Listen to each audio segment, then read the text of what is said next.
ఓం శ్రీమాత్రే నమః. అందరికీ నమస్కారం. నా పేరు మురళీధర శర్మ.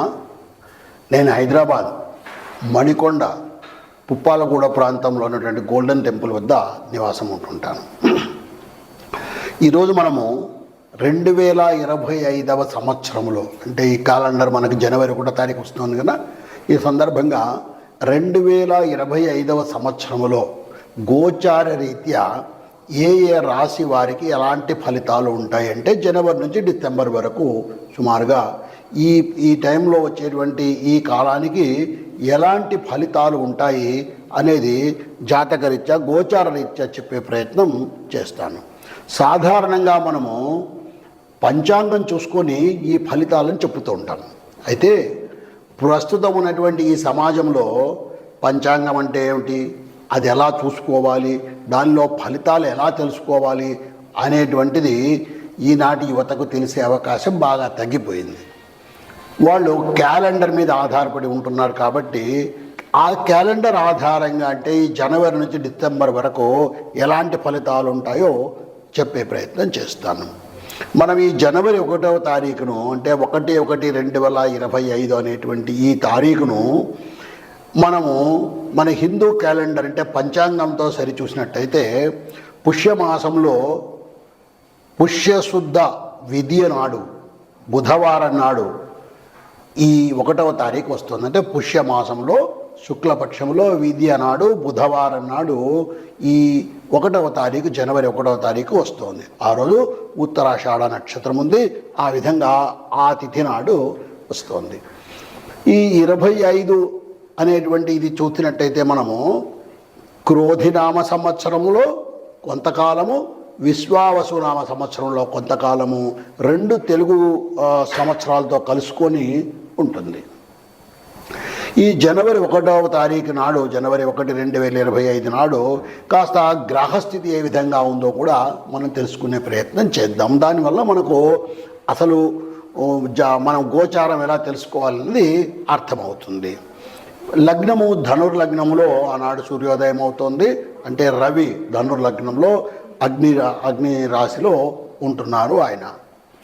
ఆ తర్వాత రవి చెప్పాను కదా, రవి కూడా ధనుస్సులోనే ఉన్నాడు. చంద్రుడు మకర లగ్నంలో ఉన్నాడు. కుజుడు వక్రస్థితిలో కర్కాటక రాశిలో ఉన్నాడు. బుధుడు వృశ్చిక రాశిలో, గురువు వృషభ రాశిలో, శుక్రుడు కుంభరాశిలో, శని కూడా కుంభరాశిలోనే స్వక్షేత్రంలో ఉన్నాడు. రాహువు మీనరాశిలో, అలాగే కేతువు కన్యారాశిలో ఉన్నాడు. ఈ విధంగా 2025 జనవరి 1 నాడు గ్రహస్థితి ఉంటుంది. సూర్యోదయం అవుతున్నటువంటిది ధనుర్లగ్నంలో అవుతుంది. ధనుర్లగ్నము శుభలగ్నము కాబట్టి 2025 సంవత్సరం కూడా శుభంగా ఉంటుందని ఆశిద్దాము. అయితే మనము గోచార ఫలాలు తెలుసుకునేటప్పుడు మనకు నవగ్రహాలు ఉన్నప్పటికీ కూడా, అంటే 9 గ్రహాలు ఉన్నప్పటికీ కూడా గురు, శని, రాహు, కేతు అనేటువంటి ఈ 4 గ్రహాల యొక్క ప్రభావాన్నే మనము ఎక్కువగా తీసుకొని ఈ గోచారాన్ని పరిశీలిస్తుంటాము. ఎందువల్లంటే మిగిలిన గ్రహాలు కొన్ని నెల రోజులకే మారిపోతాయి, కొన్ని 45 రోజులకు మారిపోతాయి. అలాగే చంద్రుడైతే 2.5 రోజుకే ఒక రాశి నుంచి ఇంకొక రాశికి మారిపోతుంటాడు. కాబట్టి ఆ ఫలితాలు మన మీద అంత ఎక్కువ ప్రభావం చూపి ఎక్కువ కాలం ఉండేటువంటివి గురు, శని, రాహు, కేతువులు అనేటువంటి ఈ 4 గ్రహాలు మనకి ఎక్కువగా ఫలితాలను ఇస్తుంటాయి. ఇప్పుడు అలాగే గురువు అనేటువంటి గ్రహము 2, 5, 7, 9, 11 స్థానాల్లో ఉన్నప్పుడు శుభ ఫలితాలను ఇస్తాడు. అలాగే శని 3, 6, 11 స్థానాల్లో ఉన్నప్పుడు శుభ ఫలితాన్ని ఇస్తాడు. ఇంకొక ముఖ్యమైన విషయము, శని 12, 1, 2 స్థానాల్లో ఉన్నప్పుడు, అంటే మీ రాశి నుంచి 12వ స్థానము, 1వ స్థానం, 2వ స్థానంలో ఉన్నప్పుడు 7.5 సంవత్సరాలు ఏలునాటి శని అని చెప్పి కాస్త దుష్ఫలితాలను ఇవ్వటము. అలాగే 4వ ఇంట్లో ఉన్నప్పుడు అర్ధాష్టమ శని అని చెప్పి దుష్ఫలితాలను ఇవ్వటము.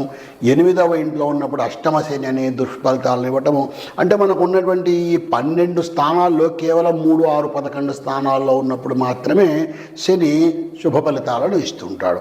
అలాగే రాహుకేతువులు కూడా 3, 6, 10, 11 స్థానాల్లో ఉన్నప్పుడు మాత్రమే శుభ ఫలితాలను ఇస్తారు. ఈ విధంగా మనకు ఏ గ్రహాలు ఏ స్థానాల్లో ఉన్నప్పుడు ఫలితాలను శుభ ఫలితాలను ఇస్తారో తెలుసుకున్నాం.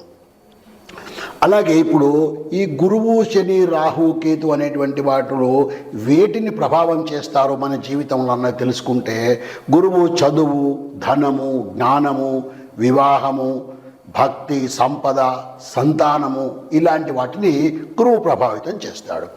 అలాగే శని న్యాయము, అన్యాయము, పనిచేసే లక్షణము, మానసికమైనటువంటి ఒత్తిడి, కర్మఫలము, ఆరోగ్యము, ఆయుష్ అనేటువంటి వాటిని శని ప్రభావం చేస్తాడు.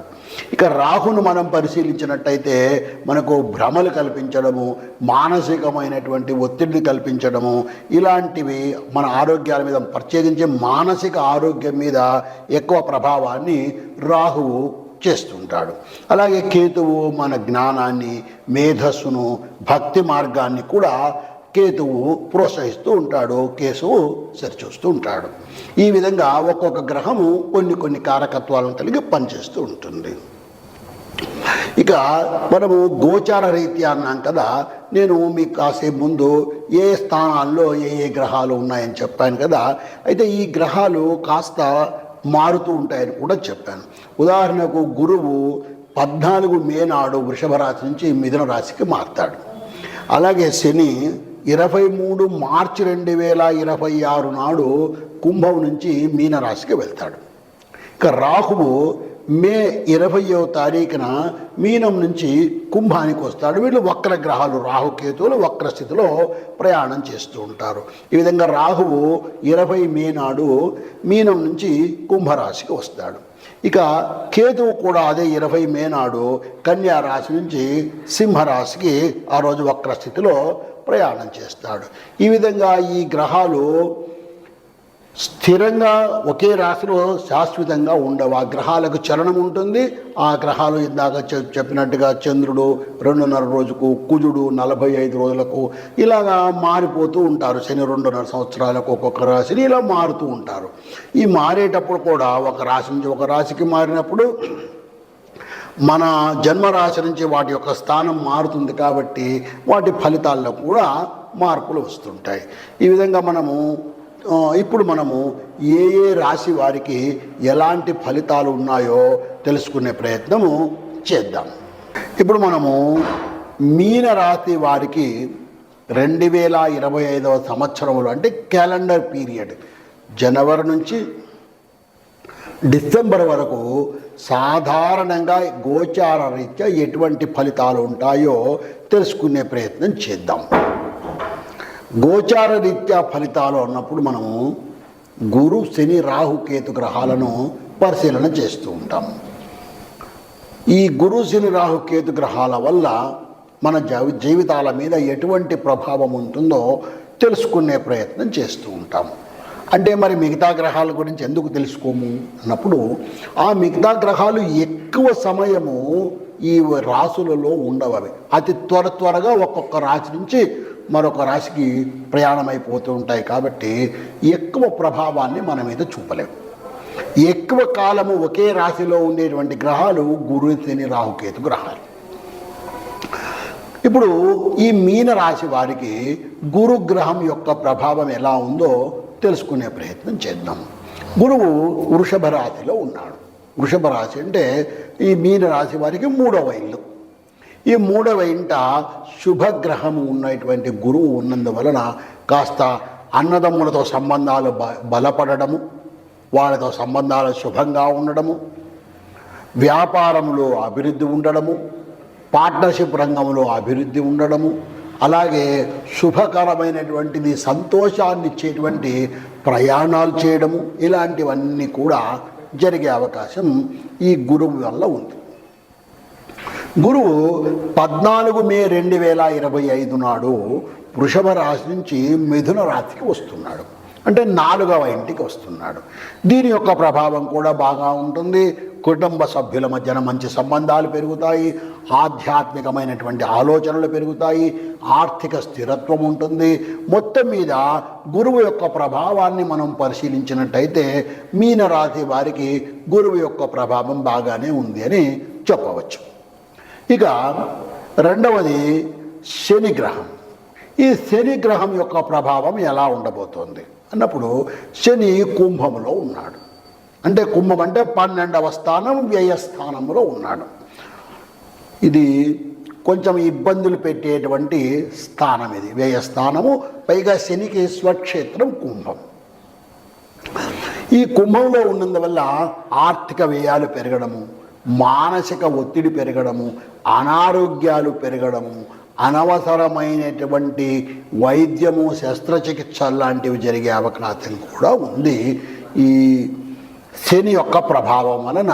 ఈ 12వ ఇంట ఉన్నటువంటి శని యొక్క ప్రభావం వలన ఈ శని 29 మార్చి 2025 నాడు 12వ ఇంటి నుంచి 1వ ఇంటికి వస్తున్నాడు. అంటే 7.5 శనిలో 2వ దశకు వస్తున్నాడు ఈయన మీనరాశిలో ఉన్నటువంటి వారికి. ఈ దీనివల్ల జన్మరాశిలోకి ఈ శని రావడం వల్ల కాస్త మానసిక అశాంతి, తర్వాత ఆర్థిక సమస్యలు, వ్యక్తిగత సంబంధాల్లో కూడా ఇబ్బందులు ఏర్పడే అవకాశం ఉంది. ఈ మీనరాశి వాళ్ళు తప్పకుండా గమనించవలసినటువంటి ముఖ్యమైన విషయం ఏమంటే శని ప్రభావము ఇంకా చాలా కాలం, దీర్ఘకాలం ఉండబోతోంది. శని జన్మశని నుంచి మళ్ళా 2వ ఇంటికి వచ్చి ఆ 2వ ఇంటి నుంచి మారిన తరువాత మాత్రమే కాస్త వీళ్ళు శుభ ఫలితాలను పొందబోతారు. ఒక్కొక్క ఇంట్లో ఈయన 2.5 సంవత్సరాలు ఉంటాడు. కాబట్టి దాదాపు ఇంకా ఒక 5 సంవత్సరాల కాలము ఈ శని యొక్క ప్రభావము మీనరాశి మీద ఉండబోతోంది. మరి వీళ్ళు ఏం చేయాలి అంటే తప్పకుండా శివార్చన చేయడం అన్నది అలవాటు చేసుకోవాలి. ఏమాత్రం అవకాశం ఉన్నా ఇంట్లోనే మనం చేయగలిగితే చక్కగా ఒక స్ఫటిక లింగాన్ని తెచ్చి ఇంట్లో పెట్టుకొని దానికి ప్రతిరోజు కాస్త నీటితో, స్వచ్ఛమైనటువంటి నీటితో ఓం నమ శివాయ లాంటి పంచాక్షరి మంత్రాన్ని జపం చేస్తూ స్వామికి నీటితో అభిషేకం చేయడం వలన కూడా తప్పకుండా ఈ శని యొక్క ప్రభావాన్ని తగ్గించే అవకాశం ఉంటుంది. అలా కాదు, లేదా శివనామాన్ని జపం చేసుకోవడం వల్ల కూడా, ప్రతిరోజు శివ సహస్రనామం వినడం వల్ల, పారాయణం చేసుకోవడం వల్ల, లలితా సహస్రనామం చదువుకోవడం వల్ల, లేదా హనుమాన్ చాలీసా లాంటిది చదువుకున్నా కూడా ఈ శని యొక్క ప్రభావాన్ని తప్పకుండా తగ్గించుకునే అవకాశం ఉంటుంది. ఇక మరొక ముఖ్యమైనటువంటి గ్రహము రాహువు. ఈ రాహువు మీనంలోనంటే జన్మ రాశిలోనే రాహువు ఉన్నాడు ఈయన. ఈ రాహువు తీవ్రగ్రహము, పాపగ్రహము.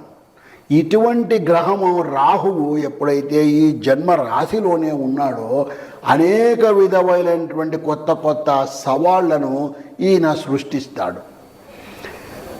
ఎలాంటి ఇబ్బందులు కల్పిస్తాడు ఈ రాహు అంటే అనారోగ్య సమస్యలు తీసుకురావడము, శస్త్రచికిత్సలు జరిగే విధంగా చేయడము, లేదా కోర్టు వ్యవహారాలు వచ్చే విధంగా చేయడం, మానసికమైనటువంటి ఒత్తిడిని బాగా కల్పించేటువంటి గ్రహము ఈ రాహువు. అదృష్టం ఏమంటే ఈ రాహువు మీనరాశి వారికి ఫిబ్రవరి 20 నాడు ఈ రాశిలో నుంచి మారిపోతున్నాడు. సరే, జన్మరాశిలోంచి మారుతున్నాడు, బాగానే ఉంది. కానీ ఇవి వక్రస్థితిలో వెళ్ళేటువంటి గ్రహాలు కాబట్టి ఆ 1వ రాశి నుంచి 12వ రాశికి వ్యయస్థానము, అనారోగ్యము అక్కడ అలాంటి స్థానానికి వస్తున్నాడు. కాబట్టి మరింత మానసిక ఒత్తిడిని పెంచి, ఇందాక నేను చెప్పినట్టుగా సర్జరీలు, శస్త్రచికిత్సలు చేయించడము, లేదా కోర్టులకు వెళ్ళేటువంటి పరిస్థితిని కూడా ఈయన కలిగించేటువంటి అవకాశము ఈ రాహుగ్రహం యొక్క ప్రభావం వలన ఉంటుంది. కాబట్టి తప్పనిసరిగా రాహువుకు తగిన పరిష్కారాలు చేసుకోవాలి. ఇక మరొక ముఖ్యమైనటువంటి గ్రహము కేతుగ్రహం. కేతువు కన్యా రాశిలో ఉన్నాడు. అంటే 7వ స్థానంలో 7వ స్థానంలో ఉన్నాడు.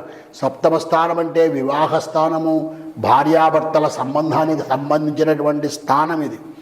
ఇటువంటి స్థానములో ఈయన ఉండడం వలన భావోద్వేగాలు పెంచడము, ఉద్రిక్తతలు పెంచడము, కాస్త మానసిక ఆందోళనను పెంచడము, ఇవన్నీ కూడా జరిగే అవకాశం ఉంది. ఇటువంటి కేతువు ఫిబ్రవరి 20, 2025 నాడు కన్యా రాశి నుంచి సింహరాశికి వస్తున్నాడు. అంటే 7వ ఇంటి నుంచి 6వ ఇంటికి వస్తున్నాడు. 6వ ఇల్లు శత్రు రోగ రుణస్థానము, ఆరోగ్య స్థానము. అటువంటి స్థానంలోకి ఈ కేతువు పాపగ్రహము, తీవ్రగ్రహము, భ్రమలను కల్పించేటువంటి గ్రహం రావడం వల్ల కాస్త ఆరోగ్య సమస్యలు, జీవితంలో చేసే పనులు అస్పష్టత, అనవసరమైనటువంటి కలహాలు, శత్రుత్వము పెరగడము, ఇవన్నీ కూడా జరిగే అవకాశం ఉంది. మొత్తం మీద మనము మీనరాశి వారిని గురించి పరిశీలించినట్టయితే శని ప్రభావం తీవ్రంగానే ఉంది, రాహు ప్రభావం తీవ్రంగానే ఉంది, అలాగే కేతు ప్రభావం కూడా తీవ్రంగానే ఉంది. ఈ మూడిటికి కలిపి సులభమైనటువంటి పరిష్కారం చేసుకోవాలి అని అంటే తప్పనిసరిగా ఒక చిన్న స్ఫటిక లింగం శివార్చన చేయడానికి, లేదా మరకత లింగం, చిన్నవి మంచి క్వాలిటీవి ఎన్నో చోట్ల ఇప్పుడు దొరుకుతున్నాయి, తెచ్చుకొని ఇంట్లో పెట్టుకొని దాన్ని భక్తితో జాగ్రత్తగా, దానికి ఎలాంటి అంటు అది తగలకుండా జాగ్రత్తగా పెట్టుకొని ప్రతిరోజు మనస్ఫూర్తిగా శివ పంచాక్షరి నామాన్ని చెబుతూ ఆ శివుడికి స్వచ్ఛమైనటువంటి నీటితో అభిషేకం చేయడం వల్ల ఈ 3 గ్రహాల ప్రభావాన్ని కూడా, అంటే శని, రాహు, కేతు గ్రహాల ప్రభావాన్ని కూడా ఈ మీనరాశి వాళ్ళు కాస్త అధిగమించడము, కాస్త దాన్ని తగ్గించుకొని జీవితాలను సుఖమయం చేసుకుంటారని చెప్పి ఆశిస్తున్నాను. ఓం శ్రీమాత్రే నమః.